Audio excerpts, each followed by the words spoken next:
एक घर में एक बेटी ने जन्म लिया। जन्म होते ही माँ का स्वर्गवास हो गया। बाप ने बेटी को गले से लगा लिया। रिश्तेदारों ने लड़की के जन्म से ही ताने मारने शुरू कर दिए कि पैदा होते ही माँ को खा गई। मनहूस पर बाप ने कुछ नहीं कहा। अपनी बेटी का पालन पोषण शुरू किया। खेत में काम करता और बेटी को भी खेत ले जाता, काम भी करता और भागकर बेटी को भी संभालता। रिश्तेदारों ने बहुत समझाया कि दूसरा विवाह कर लो, पर बाप ने किसी की नहीं सुनी और पूरा ध्यान बेटी की ओर रखा। बेटी बड़ी हुई, स्कूल गई, फिर कॉलेज, हर क्लास में फर्स्ट आई। बाप बहुत खुश होता और बधाइयाँ देते। बेटी अपने बाप के साथ खेत में काम करवाती, फसल अच्छी होने लगी। रिश्तेदार ये सब देखकर चिढ़ गए।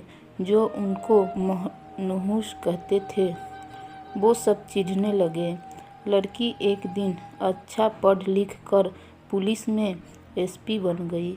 एक दिन किसी मंत्री ने उसको सम्मानित करने का फैसला लिया और समागम का बंदोबस्त करने के आदेश दिया। समागम उनके ही गांव में रखा गया। मंत्री ने समागम में लोगों को समझाया कि बेटा बेटी में फर्क नहीं करना चाहिए। बेटी भी वो सब कर सकती है जो बेटा कर सकता है। भाषण के बाद मंत्री ने लड़की को स्टेज पर बुलाया और कुछ कहने को कहा। लड़की ने माइक पकड़ा और कहा, आज मैं जो भी हूँ अपने बाबुल पिता की वजह से हूँ। जो लोग ताने सह कर भी मुझे यहाँ तक ले आए, मेरे पालन पोषण के लिए दिन रात एक कर दिया। मैंने माँ नहीं देखी और ना ही कभी पिता से कहा कि माँ कैसी थी, क्योंकि अगर मैं पूछती तो बाप को लगता कि शायद मेरे पालन पोषण में कोई कमी रह गई है। मेरे लिए पिता से बढ़कर कुछ नहीं।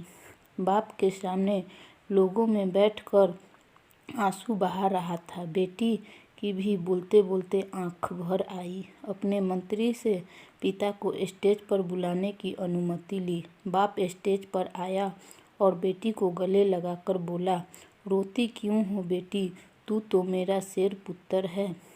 तू ही कमज़ोर पड़ गया तो मेरा क्या होगा। मैंने तुझको सारी उम्र हंसते देखना है। बाप बेटी का प्यार देखकर सबकी आंखें नम हो गई। मंत्री ने बेटी के गले में सोने का मेडल डाला। लड़की ने मेडल उतार कर बाप के गले में डाल दिया। मंत्री ने बोला, ये क्या किया? तो लड़की बोली, मेडल को उसकी सही जगह पहुंचा दिया। इसके असली हकदार मेरे पिताजी हैं। समागम बज उठी। यह उन लोगों के लिए सबक है जो बेटियों को चार दीवारी में रखना पसंद करते हैं, पर ये फूल बाहर खिलेंगे अगर आप पानी डालकर इन फूलों की संभाल करोगे।